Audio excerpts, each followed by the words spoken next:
Welcome you all in your own channel learn everything. So आप जो नवा topic शुरू करन जा रहे हैं, most important topic quantum number, जिहदे क्वेश्चन बन सकता। So what is quantum number and its types. Quantum number की होंगे? पहली गल, quantum number set of numbers होंगे आ use to describe the position and energy of electron in an atom.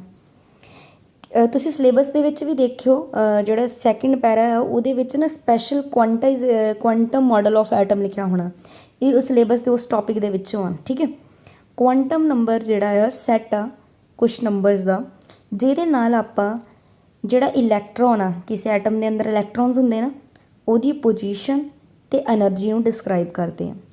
Question ये भी बन सकता है कि वट आर क्वांटम नंबर्स। वो अलग अलग नीचे 4 पॉइंट दे सकता।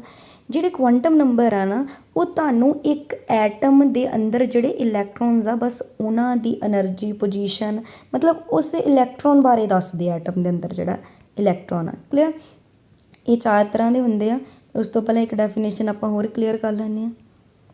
ਠੀਕ ਹੈ, ਜਿੱਦਾਂ ਇਹ ਸਿੰਪਲ ਲਾਈਨ ਤੁਹਾਨੂੰ ਪੇਪਰ, ਮੈਂ ਨਾਲ ਤੁਹਾਨੂੰ ਇਹ ਵੀ ਕਿਹਾ ਸੀ ਨਾ ਕਿ ਆਪਾਂ ਨਾਲ ਇਹ ਵੀ ਡਿਸਕਸ ਕਰਾਂਗੇ ਕਿ ਕੁਐਸਚਨ ਕਿੱਦਾਂ ਆ ਸਕਦੇ ਆ। देखो, a set of 4 number which give complete information about an electron in atom. एक एटम के अंदर एक इलैक्ट्रॉन, वो कंप्लीट इन्फॉर्मेशन देना, पूरा वो बारे जोड़ा डिस्कस करना, वो सानू कौन दसदा? Quantum number. ये 4 नंबर ने। ठीक है, वो आप 4 नंबर बारे डिस्कस करते हैं, किहड़े किहड़े आ। देखो जी, सब तो पहला है प्रिंसीपल क्वांटम नंबर। ठीक है, उस तो बाद है L azimuthal quantum number, magnetic quantum number, तो एक एम के पैरों एस आ, एम के पैरों जे एल आ तो मैगनैटिक क्वांटम नंबर आ, जे एस आ तो S for spin, spin quantum number आ। ठीक है, सो ये ना जोड़ा तुहानूं एजीमुथल क्वांटम नंबर आ, एक मिनट मैं तुहानूं ये बारे आपां कंप्लीट च देखना है। प्रिंसीपल क्वांटम नंबर, ये सिंबल हुंदा स्मॉल एन। जोड़ा एजीमुथल क्वांटम नंबर आ, ये एजीमुथल क्वांटम नंबर जोड़ा लिखा हुआ है इत्थे, वेट, ये देखो, इतों तुहानूं ज़्यादा क्लीयर होएगा। इन्हां दोनों पिक्चर्स तो तुहानूं ज़्यादा क्लीयर होएगा। यस, ये देखो, प्रिंसीपल क्वांटम नंबर, इहदा sign small n, azimuthal quantum number small l, magnetic quantum number small m. ये किद्दां कड्ढने मैं तुहानूं सारे समझा दिंदी हां। स्पिन क्वांटम नंबर लास्ट वाला एम एस। पहला तो तुहानूं इहदे सिंबल पता होने चाहिए आ। पेपर चो कोई ये भी पूछ सकदा which of the following is not a quantum number. हुण 4 तरह के आपां देखे ना, सो एक कोई अपने कोलों नाम दे देगा, वो नहीं होएगा। क्लीयर है जी तुहानूं पहला इन्ना कि क्वांटम नंबर की हुंदे ने जिहड़े सानूं कंप्लीट जिहड़ा एक इन्फॉर्मेशन दिंदे आ एक इलैक्ट्रॉन बारे जिहड़ा एटम दे अंदर। ठीक है जी, ਉਹਦੀ એનર્ਜੀ, ਉਹਦੀ ਪੋਜੀਸ਼ਨ ਕਿੱਦਾਂ ਦੀ ਹੈ, ਸਭ ਇਹ ਕੁਆਂਟਮ ਨੰਬਰ ਦਿੰਦੇ। 4 ਤਰ੍ਹਾਂ ਦੇ ਆ ਜੀ, principal quantum number, azimuthal quantum number l, ਇਹਨੂੰ ਐਂਗੂਲਰ ਮੋਮੈਂਟਮ ਵੀ ਲਿਖਿਆ ਹੋਇਆ ਆ, magnetic quantum number m l, spin quantum number m s. Symbol ਪਤਾ ਹੋਣੇ ਚਾਹੀਦੇ ਕਿਉਂਕਿ ਪੇਪਰ 'ਚ ਉਹ ਨਾ ਡਾਇਰੈਕਟ ਵੈਲਿਊ ਪੁੱਛਦਾ, ਐਲ ਦੀ ਵੈਲਿਊ ਕੀ ਆ, ਜਦ ਪੁੱਛ ਗਿਆ ਇਹਦੇ ਲਈ ਐਜ਼ੀਮੁਥਲ ਕੁਆਂਟਮ ਨੰਬਰ ਕੀ ਆ। ਸੋ 2 ਚੀਜ਼ਾਂ ਦੀ ਮੈਂ ਤਾਂ ਜ਼ੋਰ ਦਿੱਤਾ, ਤੁਹਾਨੂੰ ਪਹਿਲਾਂ ਇਹ ਪਤਾ ਹੋਣੀਆਂ ਚਾਹੀਦੀਆਂ। ਕਲੀਅਰ ਹੈ ਜੀ। ਉਸ ਤੋਂ ਬਾਅਦ ਹੁਣ ਇਹਦੀਆਂ ਅਲਾਉਡ ਵੈਲਿਊਜ਼ ਕਿਹੜੀਆਂ ਆ, ਮਤਲਬ ਜਿਹੜਾ ਤੁਹਾਡੇ ਕੋਲ ਪ੍ਰਿੰਸੀਪਲ ਕੁਆਂਟਮ ਨੰਬਰ ਐਨ ਆ, ਇਹਦੀ ਵੈਲਿਊ ਇੰਟੀਜ਼ਰ ਹੋ ਸਕਦੀ, ਕੋਈ ਵੀ ਪੋਜ਼ੀਟਿਵ ਇੰਟੀਜ਼ਰ 1 2 3 4 ਅਪ ਟੂ ਸੋ, ਕੁਛ ਵੀ ਇੱਦਾਂ ਦਾ ਜਿਹੜਾ ਹੋ ਸਕਦਾ ਆ। ਮੈਂ ਪਹਿਲਾਂ ਇਹਦੇ ਬਾਰੇ ਤੁਹਾਨੂੰ ਮੇਨ ਇਨਫੋਰਮੇਸ਼ਨ ਦੇਵਾਂਗੀ, ਬਾਅਦ 'ਚ ਇਹਦੇ ਬਾਰੇ ਬਹੁਤ ਕੁਛ ਹੈਗਾ ਕਿ ਪ੍ਰਿੰਸੀਪਲ ਕੁਆਂਟਮ ਨੰਬਰ ਸਾਨੂੰ ਹੋਰ ਕੀ ਦੱਸਦਾ। ਠੀਕ ਹੈ ਜੀ, ਨੈਕਸਟ ਹੈ ਇਹਦੇ ਵਿੱਚ ਹੀ ਜਿਹੜਾ ਐਜ਼ੀਮੁਥਲ ਕੁਆਂਟਮ ਨੰਬਰ ਐਲ, ਇਹਦੀ ਵੈਲਿਊ ਜਿਹੜੀ ਆ ਉਹ ਕਰਦੀ ਆ 0 ਤੋਂ ਲੈ ਕੇ n-1। ਹੁਣ ਇੱਥੇ n-1 ਦਾ ਕੀ ਮਤਲਬ ਆ? ਮਤਲਬ n ਦੀ ਵੈਲਿਊ ਜੇ 1 ਆ ਨਾ, ਤੇ l ਦੀ ਹਮੇਸ਼ਾ ਉਹ 'ਚੋਂ 1 ਘਟਾ ਦਿਓ, 19 ਹੀ ਹੋਏਗੀ, ਮਤਲਬ 0 ਹੋਏਗੀ। ਇਨ ਕੇਸ n ਦੀ ਵੈਲਿਊ 2 ਆ ਤੇ l ਦੀ ਵੈਲਿਊ ਉਹ ਤੋਂ 1 ਘੱਟ ਹੋਏਗੀ, 2 - 1 ਮਤਲਬ 1, 0 ਤੋਂ ਲੈ ਕੇ 1 ਤੱਕ। 0 2 ਜਾਣਾ 0 ਤੋਂ ਹੀ ਆ, 0 2 n-1 ਦਾ ਮਤਲਬ ਕੀ ਆ? ਜੇ n ਦੀ ਵੈਲਿਊ 3 ਆ ਤੇ 3 - 1 ਕਿੰਨੀ ਆ ਗਈ? ਐਲ ਦੀ ਵੈਲਿਊ 0 ਤੋਂ ਲੈ ਕੇ 2 ਤੱਕ। ਕਲੀਅਰ ਹੁੰਦੀ ਮੇਰੀ ਗੱਲ ਇਹ ਵਾਲੀ ਤੁਹਾਨੂੰ? ਸਾਰੀ ਕਹਾਣੀ ਇਹਦੇ 'ਤੇ ਘੁੰਮਣੀ ਆ, ਇਹ ਇਹਦੇ 'ਤੇ ਡਿਪੈਂਡ ਕਰਨਾ, ਇਹਨੇ ਇਹ 'ਤੇ ਡਿਪੈਂਡ ਕਰਨਾ। ਠੀਕ ਹੈ ਜੀ, ਕਲੀਅਰ ਆ? ਪਹਿਲਾਂ ਜੇ ਐਨ ਦੀ ਵੈਲਿਊ ਜਿੰਨੀ ਆ ਉਹ ਕੋਈ ਵੀ ਪੋਜ਼ੀਟਿਵ ਇੰਟੀਜ਼ਰ, ਐਲ ਦੀ ਵੈਲਿਊ 0 ਤੋਂ ਲੈ ਕੇ ਜਿੰਨੀ ਉਹਦੀ ਐਨ ਦੀ ਵੈਲਿਊ ਤੋਂ 1 ਘਟਾ ਦਿਓ ਉੱਥੇ ਤੱਕ ਜਾਣੀ। ਮੈਗਨੈਟਿਕ ਕੁਆਂਟਮ ਨੰਬਰ, ਇਹ ਜਿਹੜੀ ਐਲ ਦੀ ਵੈਲਿਊ ਆ ਜਿੰਨੀ ਬਾਈ ਉਹ जे एक का वैल्यू आ गई एक, -1 तो लैके +1 तक, 2 आ गई तो -2 तो लैके +2 तक, -2 तो अगे -1, 0 1 2। क्लीयर जी। स्पिन क्वांटम नंबर दो तरह स्पिन कर सकता, क्लॉकवाइज और anti clockwise. So that is वो अकॉर्डिंग ये वेरी नहीं करना। स्पिन या तो +1/2 रहनी है या -1/2 रहनी है। सानू इलैक्ट्रॉन की स्पिन की डायरैक्शन दसदा भी क्लॉकवाइज आ कि एंटी क्लॉकवाइज आ। हुण ये प्रिंसीपल क्वांटम नंबर सानू उहदा साइज़, उहदी मतलब ऑर्बिटल का की साइज़ आ, की एनर्जी लैवल आ, ये ਉਹਦੇ ਵਿੱਚ ਕਿੰਨੇ ਐਜ਼ੀਮੂਥਲ ਕੀ ਦੱਸਦਾ ਕਿ ਉਹਦੀ ऑर्बिटल शेप ਦੇ ਵਿੱਚ ਕਿੰਨੇ सब ਲੈਵਲ ਆ, ਕਿੰਨੇ सब ਸ਼ੈਲ ਆ। ऑर्बिटल ਦੀ ओरीएंटेशन ਕੀ ਆ, ਇਹ ਸਾਨੂੰ ਮੈਗਨੈਟਿਕ ਕੁਆਂਟਮ ਨੰਬਰ ਦੱਸਦਾ। ਆਪਾਂ ਇਹਨੂੰ ਹੋਰ ਡਿਟੇਲ 'ਚ ਦੇਖ ਲੈਂਦੇ ਹਾਂ। ਦੇਖੋ ਆਪਾਂ ਪਹਿਲਾਂ ਕੀਤਾ ਸੀ ਪ੍ਰਿੰਸੀਪਲ ਕੁਆਂਟਮ ਨੰਬਰ n, ਕੋਈ ਵੀ ਵੈਲਿਊ ਹੋ ਸਕਦੀ 1 2 3 4। ਹੁਣ ਇੱਕ ਐਟਮ ਹੁੰਦਾ, ਤੁਹਾਨੂੰ ਪਤਾ ਹੁਣ ਉਹਦੇ ਸੈਂਟਰ 'ਚ ਨਿਊਕਲੀਅਸ ਹੁੰਦਾ, ਠੀਕ ਹੈ, ਜਿਹਦੇ 'ਚ ਪ੍ਰੋਟੋਨ ਨਿਊਟਰੋਨ ਹੁੰਦੇ। ਉਸ ਤੋਂ ਬਾਅਦ ਕੀ ਆ ਜਾਂਦਾ, ਪਹਿਲਾ ਸ਼ੈਲ। ਪਹਿਲੇ ਸ਼ੈਲ ਦੀ ਵੈਲਿਊ ਹੁੰਦੀ n = 1। ਉਸ ਤੋਂ ਬਾਅਦ ਜਾਂਦਾ ਦੂਜਾ ਸ਼ੈਲ, ਉਹਦੀ ਵੈਲਿਊ ਹੁੰਦੀ n = 2। ਫਿਰ ਆ ਜਾਂਦਾ ਤੀਜਾ ਸ਼ੈਲ, ਇਹਦੀ ਸ਼ੈਲ ਅੱਗੇ ਤੋਂ ਅੱਗੇ ਆਉਂਦੇ ਜਾਣੇ n = 3। ਸੋ ਸਾਨੂੰ n ਕੀ ਦੱਸਦਾ, ਸ਼ੈਲ ਬਾਰੇ ਵੀ ਦੱਸਦਾ, ਇਹ ਤੋਂ ਵੀ ਪਤਾ ਲੱਗ ਗਿਆ, ਠੀਕ ਹੈ, ਕਿ ਕਿੰਨੇ ਸ਼ੈਲ ਦੇ ਵਿੱਚ ਆ ਉਹ ਇਲੈਕਟ੍ਰੋਨ। ਜੇ ਹੁਣ ਪਤਾ ਪਹਿਲੇ ਸ਼ੈਲ ਦੇ ਵਿੱਚ ਆ ਨਿਊਕਲੀਅਸ ਆ, ਇੰਨਾ ਕੁ ਡਿਸਟੈਂਸ ਆ, ਦੂਸਰੇ ਸ਼ੈਲ 'ਚ ਡਿਸਟੈਂਸ ਨਿਊਕਲੀਅਸ ਤੋਂ ਵੱਧ ਗਿਆ। ਸੋ ਸਾਨੂੰ ਕਿਤੇ ਨਾ ਕਿਤੇ ਅਪਰੋਕਸੀਮੇਟ ਡਿਸਟੈਂਸ ਵੀ ਦੱਸਦਾ ਹੈ ਫਰੋਮ ਦਾ ਨਿਊਕਲੀਅਸ। एनर्जी, ये सारे एनर्जी लैवल होंगे, first energy level, second energy level, third, तो कितने ना कितने एनर्जी लैवल बारे भी दसदा। उस तो बाद maximum number of electron present in a shell. देखो किसी भी शैल दे विच ना, मेरी गल याद रखियो, क्वेश्चन भी पेपर च आंदा, किसी भी शैल दे विच मैक्सीमम इलैक्ट्रॉन पता किन्ने होंदे, 2n²। किन्ने होंदे, 2n²। हुण जे पहला शैल आ, n दी वैल्यू किन्नी होनी, 1, इत्थे पुट कर दो 2, 1 दा स्केयर किन्ने आ गए 2, यानी पहले शैल 'ਚ हमेशा 2 ही इलैक्ट्रॉन होणगे। दूसरा शैल मतलब n की वैल्यू कितनी हो गई, दूसरे शैल n की वैल्यू कितनी हो जानी 2, तो ये इलैक्ट्रॉन कितने होंगे, फार्मूला ला दो 2n²। n की जगह मैं की पुट कर देना 2, 2 का स्केयर 2 × 2 × 2 कितना आ गया 8, यानी कि दूसरे शैल के मैक्सीमम कितने इलैक्ट्रॉन हो सकते हैं 8।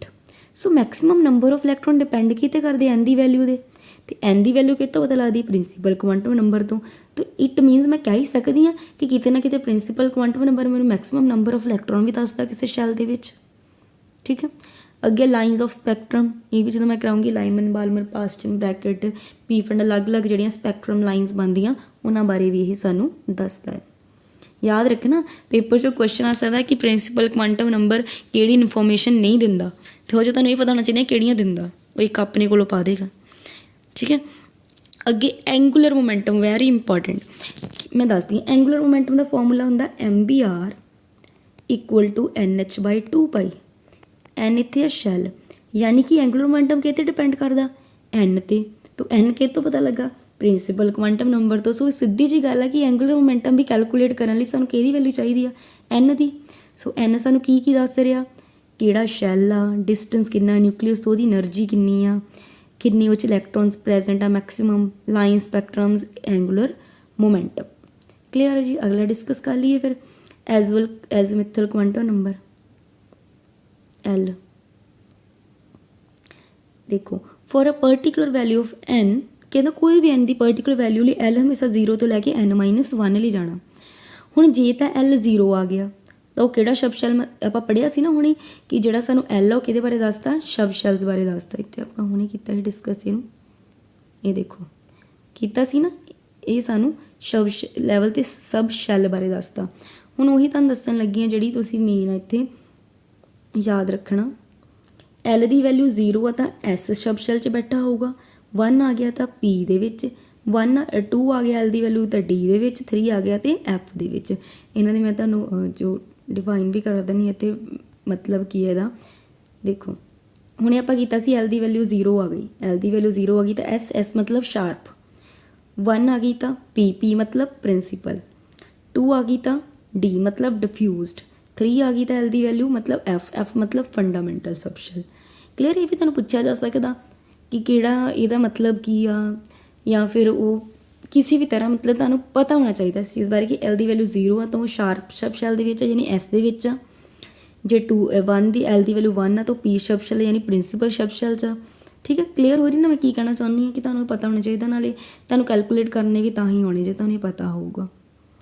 ਸੋ ਸਾਨੂੰ ਕਿਤੇ ਨਾ ਕਿਤੇ ਨੰਬਰ ਆਫ ਸਬ ਸ਼ੈਲਸ ਬਾਰੇ ਦੱਸਤਾ, ਤੇ ਉਸ ਸਬ ਸ਼ੈਲ 'ਚ ਉਹਦੀ ਕਿੰਨੀ એનર્ਜੀ ਆ ਉਹ ਦੱਸੇਗਾ, ਸ਼ੇਪ ਦੱਸੇਗਾ, ਦੱਸਿਆ ਨਾ ਸ਼ਾਰਪ, ਪ੍ਰਿੰਸੀਪਲ, ਡਿਫਿਊਜ਼ਡ ਸ਼ੇਪ, ਫੰਡਾਮੈਂਟਲ। ਸੋ ਉਹ ਆ ਗਈਆਂ ਸਟਰਕਚਰ ਆਫ। ਹੁਣ ਇਹਨੇ ਉਹਦੀ ਸ਼ੇਪ ਸਟਰਕਚਰ ਬਾਰੇ ਦੱਸਣਾ, ਜਦੋਂ ਲਾਈਨ ਸਪੈਕਟਰਮ ਦੀ એનર્ਜੀ ਬਾਰੇ ਦੱਸਦਾ ਸੀ, ਉਹਦੀ ਸਟਰਕਚਰ ਬਾਰੇ। ਉਹ ਤੋਂ ਐਂਗੂਲਰ ਮੋਮੈਂਟਮ ਨਿਕਲਦਾ ਸੀ, ਇਹ 'ਚੋਂ ਅਸੀਂ ਔਰਬਿਟਲ, ਉਹ ਔਰਬਿਟ ਦਾ ਜਿਹੜਾ ਐਂਗੂਲਰ ਮੋਮੈਂਟਮ ਆ, ਫਾਰਮੂਲੇ ਯਾਦ ਰੱਖਿਓ। ਕਿਉਂ ਮੈਂ ਤੁਹਾਨੂੰ ਦੱਸਦੀ ਹਾਂ, ਪੇਪਰ 'ਚ ਕੁਐਸਚਨ ਆਉਣਾ, ਉਹਨੇ ਐਲ ਦੇ ਦੇਣੀ, ਐਲ ਦੀ ਵੈਲਿਊ ਇੰਨੀ ਆ, ਜੋ ਕਹੇਗਾ ਐਸ ਲਈ ਨਾ ਕੈਲਕੂਲੇਟ ਕਰੋ ਜੀ ਔਰਬਿਟਲ ਐਂਗੂਲਰ ਮੋਮੈਂਟਮ। ਹੁਣ ਐਸ ਲਈ ਐਲ ਦੀ ਵੈਲਿਊ ਕਿੰਨੀ ਹੁੰਦੀ, 0। ਇੱਥੇ ਐਲ ਪੁੱਟ ਕਰ ਦਿਓ 0, 0 + 1 √h/2 ਪਾਈ। 0 0 + 1 1, ਆਨਸਰ ਕਿੰਨਾ ਆਣਾ h/2 ਪਾਈ। ਸੋ ਐਸ ਦੇ ਲਈ ਔਰਬਿਟਲ ਜਿਹੜਾ ਐਂਗੂਲਰ ਮੋਮੈਂਟਮ ਕਿੰਨਾ ਆਣਾ h/2 ਪਾਈ। ਇਹਦੀ ਕਿਹੜੇ ਲਈ ਪੁੱਛ ਸਕਦਾ, ਪੀ ਵਾਲੇ ਲਈ, ਕਿ ਪੀ ਸ਼ਬ ਸ਼ੈਲ ਲਈ ਦੱਸੋ ਜੀ ਔਰਬਿਟਲ ਐਂਗੂਲਰ ਮੋਮੈਂਟਮ ਕੀ ਹੈ। ਸਾਨੂੰ ਫਾਰਮੂਲਾ ਪਤਾ ਹੋਣਾ ਚਾਹੀਦਾ। ਇਹ ਇੰਨਾ ਇੰਪੋਰਟੈਂਟ ਫਾਰਮੂਲਾ, ਇੱਕ 2n² ਜਿਹੜਾ ਮੈਂ ਲਿਖਾਇਆ ਸੀ ਉਹ, ਇਹ ਕੇ ਵਾਲਾ, ਇਹ ਫਾਰਮੂਲੇ ਬਹੁਤ ਜ਼ਿਆਦਾ ਇੰਪੋਰਟੈਂਟ ਨੇ, ਦੀ ਮੋਸਟ ਇੰਪੋਰਟੈਂਟ ਫਾਰਮੂਲਾਸ ਮਤਲਬ ਆਈ ਕੈਨ ਸੇ, ਜਿਹੜੇ ਇਹਦੇ ਵਿੱਚ ਮਤਲਬ ਇਹ ਬਹੁਤ ਇੰਪੋਰਟੈਂਟ ਹੈ, ਇਹ 'ਚ ਕੁਐਸਚਨ ਆ ਹੀ ਜਾਂਦਾ ਹੈ, ਬਹੁਤ ਇੰਪੋਰਟੈਂਟ ਟੌਪਿਕ ਜਿਹੜਾ ਆਪਾਂ ਕਰ ਰਹੇ ਹਾਂ। ਠੀਕ ਹੈ, ਇੰਨੀ ਗੱਲ ਕਲੀਅਰ ਹੋਈ ਤੁਹਾਨੂੰ। ਨੈਕਸਟ ਹੈ ਜੀ ਮੈਗਨੈਟਿਕ ਕੁਆਂਟਮ ਨੰਬਰ। ਹੁਣ ਐਲ ਦੀ ਕੋਈ ਵੀ ਵੈਲਿਊ ਆ ਜਾਵੇ, ਜਿੱਦਾਂ ਇਹ ਐਨ 'ਤੇ ਡਿਪੈਂਡ ਕਰਦਾ ਸੀ, ਮੈਗਨੈਟਿਕ ਕੁਆਂਟਮ ਨੰਬਰ ਜਿਹੜਾ ਐਲ 'ਤੇ ਡਿਪੈਂਡ ਕਰਦਾ, ਇਹਦੀ ਵੈਲਿਊ -L ਤੋਂ ਲੈ ਕੇ +L ਤੱਕ ਹੋਣੀ। ਇਹ ਸਾਨੂੰ ਪਤਾ ਕੀ ਦੱਸਦਾ, ਦ ਮੋਸਟ ਇੰਪੋਰਟੈਂਟ ਜਿਹੜੀ ਚੀਜ਼ ਦੱਸਦਾ ਉਹ ਦੱਸਦਾ ਆਹ ਵਾਲੀ, ਨੰਬਰ ਆਫ ਔਰਬਿਟਲ ਪ੍ਰੈਜੈਂਟ ਇਨ ਐਨੀ ਸਬਸ਼ੈਲ, ਕਿ ਕਿੰਨੇ ਨੰਬਰ ਆਫ ਔਰਬਿਟਲ ਪ੍ਰੈਜੈਂਟ ਆ ਉਸ ਸਬਸ਼ੈਲ ਦੇ ਵਿੱਚ। ਇਹ ਮੈਂ ਕਾਊਂਟ ਕਰਨੇ ਕਿ ਤੁਹਾਨੂੰ ਸਿਖਾਉਣੇ ਆ ਇਸੀ ਵੀਡੀਓ ਦੇ ਵਿੱਚ। ਠੀਕ ਹੈ, special orientation of the orbital with respect to standard set of coordinate axes। ਠੀਕ ਹੈ, ਉਹਦੇ ਮਤਲਬ ਰਿਸਪੈਕਟ ਟੂ ਸਪੈਸੀਫਿਕ ਜਿਹੜਾ ਸਟੈਂਡਰਡ ਉਹਦਾ ਕੋਆਰਡੀਨੇਟ ਐਕਸਿਸ ਆ, ਉਹਦੇ ਵਿੱਚ ਉਹਦੀ ਕੀ ਅਰੇਂਜਮੈਂਟ ਹੈ, ਕੀ ਓਰੀਐਂਟੇਸ਼ਨ ਆ। ਅੱਗੇ ਸਪਲਿਟਿੰਗ ਆਫ ਲਾਈਨ ਦੀ ਸਪਲਿਟਿੰਗ ਕਿੱਦਾਂ ਹੋਈ ਆ ਉਹਦੇ ਬਾਰੇ ਦੱਸੇਗਾ।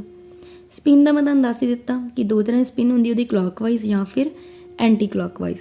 ਅਤੇ ਦਾ most important thing is spin angular momentum ਤੁਹਾਨੂੰ ਕਾਊਂਟ ਕਰਨ ਲਈ ਆ ਸਕਦਾ। ਉਹਨੇ ਐਸ ਦੀ ਵੈਲਿਊ ਦੇ ਦੇਣੀ ਆ, ਅਤੇ ਉਹਨੇ ਕਹਿਣਾ ਤਾਂ ਸਪਿਨ ਐਂਗੂਲਰ ਮੋਮੈਂਟਮ ਕੱਢੋ। ਫਾਰਮੂਲਾ ਤੁਹਾਨੂੰ ਤੁਹਾਡੇ ਸਾਹਮਣੇ ਆ, ਇਹ ਐਂਗੂਲਰ ਹੈ ਅਤੇ ਐਲ ਆ ਗਿਆ, ਜੇ ਸਪਿਨ ਆ ਤਾਂ ਇੱਥੇ ਐਸ ਆ ਗਿਆ। ਦਾ ਫਾਰਮੂਲਾ ਇਜ਼ ਸੇਮ। ਕਲੀਅਰ। ਹੁਣ ਦੇਖੋ ਨੈਕਸਟ ਦੀ ਮੋਸਟ ਇੰਪੋਰਟੈਂਟ, ਬਹੁਤ ਹੀ ਜ਼ਿਆਦਾ ਇੰਪੋਰਟੈਂਟ ਜੋ ਇਹ ਪੁਆਇੰਟਸ ਨੋਟ ਕਰਨ ਵਾਲੇ ਆ। ਕੋਈ ਵੀ ਐਨ ਸ਼ੈਲ ਆ, ਐਨ ਮਤਲਬ ਪਹਿਲਾ ਸ਼ੈਲ ਆ, ਦੂਜਾ ਆ, ਤੀਸਰਾ ਆ, ਠੀਕ ਹੈ। For nth shell number of subshell equal to n। ਕਿਸੇ ਵੀ nth ਸ਼ੈਲ ਲਈ which number of subshell ਕਿੰਨੇ ਆ, equal to n, and number of orbital ਕਿੰਨੇ ਆ, that is the important, that is n²। ਠੀਕ ਹੈ, n ਦੀ ਵੈਲਿਊ ਨੇ 1 ਦੇ ਦਿੱਤੀ, ਉਹ 'ਚ ਔਰਬਿਟਲ ਕਿੰਨੇ ਹੋਣਗੇ, n², ਦੈਟ ਇਜ਼ 1 ਦਾ ਸਕੁਅਰ ਇਕੁਅਲ ਟੂ 1। ਸੈਕਿੰਡ ਦੇ ਵਿੱਚ ਕਿੰਨੇ ਹੋਣਗੇ, 2 ਦਾ square, that is equal to 4। Clear. ਇਹ ਗੱਲਾਂ ਨਿੱਕੀਆਂ ਨਿੱਕੀਆਂ ਮਤਲਬ ਤੁਹਾਨੂੰ ਪੁੱਛੀਆਂ ਜਾਣਗੀਆਂ, ਇਹਨੇ ਨੋਟਸ ਪ੍ਰੋਪਰ ਲਿਖਿਓ, ਬਣਾਇਓ। PDF ਇਹਦੀ ਮੈਂ ਟੈਲੀਗ੍ਰਾਮ ਜੋ ਤੁਹਾਨੂੰ ਡਿਸਕ੍ਰਿਪਸ਼ਨ ਦੇ ਵਿੱਚ ਲਿੰਕ ਵੀ ਦਿੱਤਾ ਹੁੰਦਾ ਉੱਤੇ ਸ਼ੇਅਰ ਕਰ ਦਾਂਗੀ। ਠੀਕ ਹੈ। ਨੰਬਰ ਆਫ ਇਲੈਕਟ੍ਰੋਨਸ 2n², ਜੋ ਮੈਂ ਆਲਰੇਡੀ ਦੱਸ ਚੁੱਕੀ ਹਾਂ। ਮਤਲਬ ਦੇਖੋ ਇਹ ਸਾਰੀਆਂ ਚੀਜ਼ਾਂ ਡਿਪੈਂਡ ਕੀਤੀਆਂ n 'ਤੇ। ਪ੍ਰਿੰਸੀਪਲ ਐਵੇਂ ਤਾਂ ਉਹਨਾਂ ਦਾ ਨਾਮ ਪ੍ਰਿੰਸੀਪਲ ਰੱਖਤਾ, ਪ੍ਰਿੰਸੀਪਲ ਕੁਆਂਟਮ ਨੰਬਰ, ਜੇ 'ਤੇ ਬਾਕੀ ਡਿਪੈਂਡ ਕਰਦੇ ਨੇ। ਮਤਲਬ ਜੇ ਤੁਹਾਨੂੰ ਪਤਾ nth ਸ਼ੈਲ ਆ, ਉਹਨੇ ਦੱਸਦਾ 10ਵਾਂ ਸ਼ੈਲ ਆ, ਉਹ 'ਚ number of sub shell 10, orbital 10 का square, maximum number of electron 2n square, 2 × 10 square. मतलब वैल्यू एक दी होएगी, फॉर्मूलाज इंपॉर्टेंट आ। हुण मान लो ये तो शैल की गल सी, मतलब तुहानूं एक शब्द शैल देता विच नंबर ऑफ ऑर्बिटल किन्ने होणगे 2l + 1, ते मैक्सिमम नंबर ऑफ इलैक्ट्रॉन्स किन्ने होणगे 2 × 2l + 1। मान लो पेपर 'ਚ क्वेश्चन आ गया, वो दे रहा जी तुहानूं l की वैल्यू ਤੇ ਪੁੱਛ ਰਿਹਾ ਮੈਕਸਿਮਮ ਨੰਬਰ ਆਫ ਇਲੈਕਟ੍ਰੋਨ। ਤੁਸੀਂ ਬੋਲੋਗੇ ਜੀ ਮੈਡਮ ਨੇ ਫਾਰਮੂਲਾ ਦੱਸਿਆ ਸੀ ਮੈਕਸਿਮਮ ਨੰਬਰ ਆਫ ਇਲੈਕਟ੍ਰੋਨ ਦਾ 2n², n ਦੀ ਵੈਲਿਊ ਤਾਂ ਗਿਵਨ ਹੀ ਨਹੀਂ, ਨੋ ਪ੍ਰੋਬਲਮ, ਨਹੀਂ n ਦੀ ਵੈਲਿਊ ਗਿਵਨ, ਤੇ l ਦੀ ਵੈਲਿਊ ਤੋਂ ਵੀ ਆਪਾਂ ਮੈਕਸਿਮਮ ਨੰਬਰ ਆਫ ਇਲੈਕਟ੍ਰੋਨ ਕੱਢ ਸਕਦੇ ਹਾਂ। ਤਾਂ formula is 2 × 2l + 1। The most important ਇੰਨਾ ਪਾਰਟ ਜਿਹੜਾ ਇਹ ਮੈਂ ਤੁਹਾਨੂੰ ਦੱਸ ਰਹੀ ਹਾਂ, ਦੀ ਮੋਸਟ ਇੰਪੋਰਟੈਂਟ, ਇਹ ਮੈਂ ਇੱਕ ਵੀ ਕਹੂੰਗੀ ਨਹੀਂ ਇੱਕ ਫਾਰਮੂਲਾ ਇੱਦਾਂ ਦਾ ਜਿਹੜਾ ਇੰਪੋਰਟੈਂਟ ਨਾ ਹੋਵੇ। ਉਹ l ਦੀ ਵੈਲਿਊ ਦੇ ਕੇ ਤੁਹਾਨੂੰ ਮੈਕਸਿਮਮ ਨੰਬਰ ਆਫ ਇਲੈਕਟ੍ਰੋਨ ਪੁੱਛ ਸਕਦਾ, n ਦੀ ਵੈਲਿਊ ਦੇ ਸਕਦਾ, n ਦੀ ਵੈਲਿਊ ਤਾਂ ਇਹ ਜਿਹੜਾ ਤੁਹਾਡੇ ਕੋਲ ਲੱਗ ਜਾਣਾ ਹੈਗਾ, ਜੇ l ਦੀ ਵੈਲਿਊ ਤਾਂ ਇਹ ਲੱਗ ਜਾਣਾ। ਸਮਝਦੇ ਹੋ, ਦੋ ਹੀ ਚੀਜ਼ਾਂ ਜ਼ਿਆਦਾ ਇੰਪੋਰਟੈਂਟ ਆ। ਇੱਕੋ ਨੰਬਰ ਆਫ ਔਰਬਿਟਲ ਪੇਪਰ 'ਚ ਕੱਢਣੇ ਪੁੱਛਦਾ, ਕਿੰਨੇ ਨੰਬਰ ਆਫ ਔਰਬਿਟਲ ਨੇ, ਜਾਂ number of maximum number of electrons ਕਿੰਨੇ ਨੇ। ਠੀਕ ਹੈ ਜੀ, ਉਹ from the given value of n Mani principal quantum number, ਜਾਂ ਫਿਰ ਸਬ ਸ਼ੈਲ ਐਜ਼ੋਮਿਥਲ ਕੁਆਂਟਮ ਨੰਬਰ l ਤੋਂ ਵੀ ਪੁੱਛ ਸਕਦਾ ਹੈ। ਕਲੀਅਰ ਹੈ ਤੁਹਾਨੂੰ। ਨੈਕਸਟ ਅਸੀਂ ਥੋੜ੍ਹਾ ਡਿਸਕਸ ਕਰਦੇ ਹਾਂ ਇਹਦੇ ਬਾਰੇ ਤਾਂ ਕਿ ਤੁਹਾਨੂੰ ਹੋਰ ਕਲੀਅਰ ਹੋਏਗਾ ਕਿ ਅਸੀਂ ਫਾਈਂਡ ਆਊਟ ਕਿੱਦਾਂ ਕਰਦੇ ਹਾਂ। ਮੰਨ ਲਓ n ਦੀ ਵੈਲਿਊ ਕਿੰਨੀ ਹੈਗੀ 1 ਅਤੇ l ਦੀ ਵੈਲਿਊ ਤੁਹਾਨੂੰ ਪਤਾ ਕਿੱਥੋਂ ਹੁੰਦੀ 0 ਤੋਂ ਲੈ ਕੇ n ਮਾਈਨਸ 1 ਯਾਨੀ 1 ਮਾਈਨਸ 1 0 0 ਤੋਂ 0 ਮਤਲਬ 0। ਕਲੀਅਰ ਹੋਈ ਮੇਰੀ ਗੱਲ? ਓਕੇ, ਇਹਨੂੰ 1 ਆ ਗਿਆ। ਅੱਛਾ, ਸਬ ਸ਼ੈਲ ਦੀ ਨੋਟੇਸ਼ਨ ਕਿੱਦਾਂ ਦੇਖਦੀ ਆ? ਸਬ ਸ਼ੈਲ ਦੀ ਨੋਟੇਸ਼ਨ ਕਈ ਵਾਰੀ ਪੇਪਰ 'ਚ ਆਉਂਦੇ ਨੇ n ਦੀ ਵੈਲਿਊ ਵੀ ਦੇ ਦੇਣੀ, l ਦੀ ਵੈਲਿਊ ਵੀ ਉਹਨੇ ਕਹਿਣਾ ਸਬ ਸ਼ੈਲ ਦੀ ਨੋਟੇਸ਼ਨ ਦਿਓ। ਪਹਿਲਾਂ ਲਿਖਣੀ ਹੁੰਦੀ n ਦੀ ਵੈਲਿਊ, ਫਿਰ l ਦੀ ਵੈਲਿਊ ਜੇ 0 ਆ ਤੁਹਾਨੂੰ ਪਤਾ ਕੀ ਆਉਂਦਾ s, ਜੇ l ਦੀ ਵੈਲਿਊ 1 ਹੋ ਜਾਂਦੀ ਫਿਰ ਕੀ ਆਉਣਾ ਸੀ p, 2 ਹੁੰਦੀ ਤਾਂ d। ਕਰਵਾਇਆ ਨਾ ਤੁਹਾਨੂੰ ਹੁਣੇ, ਬਸ ਉਹੀ। ਹੁਣ ਤੁਹਾਨੂੰ ਇਹ ਵੀ ਪਤਾ ਜੇ l ਦੀ ਵੈਲਿਊ m ਕਿੱਦਾਂ ਹੁੰਦਾ ਮਾਈਨਸ l ਤੋਂ +1, ਮਾਈਨਸ 0 ਤੋਂ +0 ਕਿੰਨਾ ਆ ਗਿਆ 0। ਠੀਕ ਹੈ, ਅਤੇ ਇਹਨੂੰ ਅਸੀਂ ਕਾਊਂਟ ਕਰਨਾ, ਇਹ ਇੱਕ ਔਰਬਿਟਲ ਆ ਗਿਆ। ਇਹ ਪੂਰਾ ਟੇਬਲ ਸਮਝੋ ਤੁਹਾਨੂੰ ਸਭ ਕਲੀਅਰ ਹੋਏਗਾ। n ਦੀ ਵੈਲਿਊ 2 ਅਤੇ l ਤੁਹਾਨੂੰ ਪਤਾ ਕਿੱਥੋਂ ਜਾਂਦਾ 0 ਤੋਂ n ਮਾਈਨਸ 1, n ਕਿੰਨਾ ਸੀ 2, 2 ਮਾਈਨਸ 1 1, 0 ਤੋਂ 1 ਯਾਨੀ ਇੱਕ 0 ਆ ਗਈ ਵੈਲਿਊ, ਇੱਕ ਕਿੰਨੀ ਆ ਗਈ 1। ਇਹਨੂੰ ਜੋੜ ਦਿਓ ਪਹਿਲਾਂ ਆਉਣਾ 2, 0 ਲਈ ਨਾਲ ਕਿੰਨਾ ਆ ਗਿਆ s, 2 0 1 ਲਈ ਕਿੰਨਾ ਆ ਗਿਆ p, ਯਾਨੀ ਇਹ 'ਚ 2 ਆ ਗਏ, ਇੱਕ 2s ਇੱਕ 2p। ਹੁਣ m ਕੀ ਹੁੰਦਾ ਮਾਈਨਸ l ਤੋਂ ਲੈ ਕੇ ਪਲੱਸ l ਤੱਕ ਕਿੰਨੇ ਔਰਬਿਟਲ ਹੋ ਗਏ 1 2 3, 0 ਦੇ ਤੁਹਾਨੂੰ ਪਤਾ 0 ਇੱਕੋ ਹੀ ਰਹਿਣਾ ਔਰਬਿਟਲ। ਕਲੀਅਰ ਹੈ? ਤੁਹਾਨੂੰ ਸਮਝ ਆਇਆ ਤੁਹਾਨੂੰ ਕਿੱਦਾਂ ਹੋ ਰਿਹਾ ਹੈ? 3 ਵਾਲਾ ਦੇ ਦਿਆਂ 3 ਲਈ l ਦੀ ਵੈਲਿਊ n 3 ਦੇ ਦਿੱਤਾ ਅਤੇ n ਪਤਾ 0 ਤੋਂ ਕਿੱਥੇ ਜਾਣਾ n ਮਾਈਨਸ 1, ਤਿੰਨਾਂ 'ਚੋਂ ਇੱਕ ਆਇਆ 2, 0 1 2, 3 ਦੇ ਨਾਲ 0 ਮਤਲਬ s, 3 ਦੇ ਨਾਲ 1 ਮਤਲਬ p, 3 ਦੇ ਨਾਲ 2 ਮਤਲਬ d। ਹੁਣ ਤੁਹਾਨੂੰ ਇਹ ਵੀ ਵੈਲਿਊ ਕੱਢਣੀ ਆਉਂਦੀ 0 ਲਈ 0, 1 ਤੋਂ 1, ਮਾਈਨਸ 1 ਤੋਂ +1, 2 ਲਈ ਮਾਈਨਸ 2 ਤੋਂ +2 ਕਿੰਨੇ ਆ ਗਏ 1 2 3 4 5 5 ਇਹ, ਯਾਨੀ ਕਿ ਥਰਡ ਸ਼ੈਲ ਲਈ ਨੰਬਰ ਆਫ ਔਰਬਿਟਲਸ ਕਿੰਨੇ ਆ ਗਏ ਇੱਥੇ ਜੇ ਮੈਂ ਕਾਊਂਟ ਕਰਾਂ ਆਹ ਥਰਡ ਵਾਲਾ 5 3 8 ਤੇ 1 9, 9 ਆ ਗਏ ਨੰਬਰ ਆਫ ਔਰਬਿਟਲ। ਅਤੇ ਯਾਦ ਕਰੋ ਮੈਂ ਫਾਰਮੂਲਾ ਕਰਾਇਆ ਸੀ ਨੰਬਰ ਆਫ ਔਰਬਿਟਲ ਦਾ n ਸਕੇਅਰ, 3 ਦਾ ਸਕੇਅਰ ਕਰ ਦਿਓ 3 ਤੀਏ 9। ਇੱਦਾਂ ਕੱਢ ਕੇ ਦੇਖ ਲਓ ਜਾਂ ਫਾਰਮੂਲੇ ਡਾਇਰੈਕਟ ਦੱਸੇ ਉਹਨਾਂ ਤੋਂ, ਮਤਲਬ ਸਭ ਕੁਛ ਬੈਲੈਂਸਡ ਤੁਹਾਨੂੰ ਇੱਥੇ ਸਾਹਮਣੇ ਸਮਝ ਆਏਗਾ। ਕਲੀਅਰ ਹੋ ਰਹੀ ਮੇਰੀ ਗੱਲ?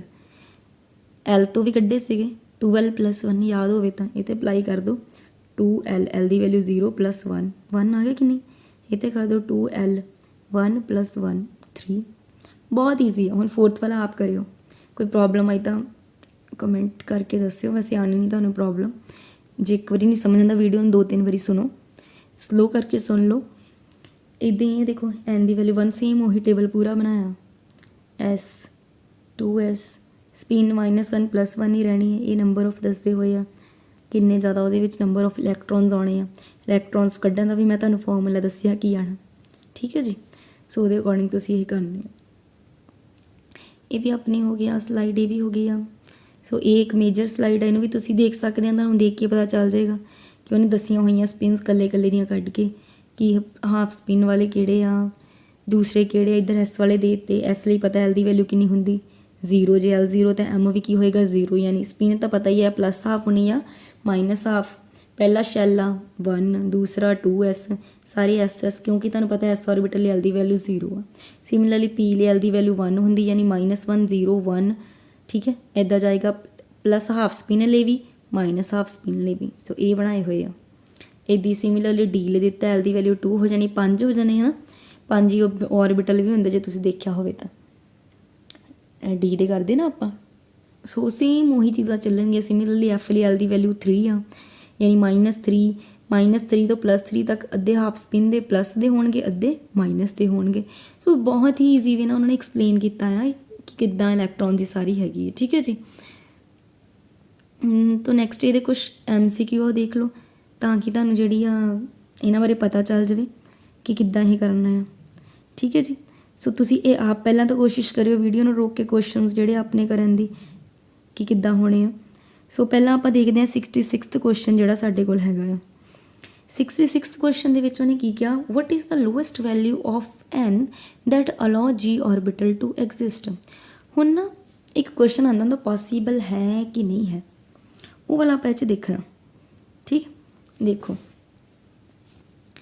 n ਦੀ ਵੈਲਿਊ ਜੇ ਤੁਹਾਨੂੰ ਯਾਦ ਹੋਵੇ l ਦੀਆਂ ਵੈਲਿਊ ਚੱਲਦੇ ਨਾ 0 ਤੋਂ ਸ਼ੁਰੂ ਹੋਇਆ ਸੀ 1 2 3 4। ਦੇਖਿਓ ਹੁਣ ਧਿਆਨ ਨਾਲ S P D F then G। ਇਹਨਾਂ ਦਾ ਪਤਾ ਨਾ L ਹਮੇਸ਼ਾ N ਤੋਂ ਇੱਕ ਛੋਟਾ ਹੁੰਦਾ ਸੀ। ਜੇ ਇੱਥੇ L 1 ਆ ਤੇ N ਮਤਲਬ 2 ਤਾਂ ਹੋਣਾ ਹੀ ਆ। ਹੁਣ ਗੱਲ ਹੋਈ G ਦੀ, ਜੇ G ਲਈ L 4 ਆ ਤੇ N ਕਿੰਨਾ ਹੋਏਗਾ, ਇੱਕ ਵੱਧ ਹੀ ਹੋਏਗਾ 5, ਕਿਉਂਕਿ L ਹਮੇਸ਼ਾ N ਤੋਂ ਇੱਕ ਵੱਧ -1 ਹੁੰਦਾ ਸੀ ਨਾ, L = N - 1, ਯਾਨੀ ਕਿ G ਲਈ ਮੈਕਸਿਮਮ ਜਿਹੜੀ value, lowest value sorry N ਦੀ, ਉਹ ਕਿਹੜੀ ਹੋ ਸਕਦੀ 5। ਕਲੀਅਰ ਆ। ਫਿਰ ਇੱਦਾਂ ਕੁਐਸਚਨ ਘੁਮਾ ਕੇ ਪੁੱਛੇਗਾ, how many orbital and electron are associate with N = 4।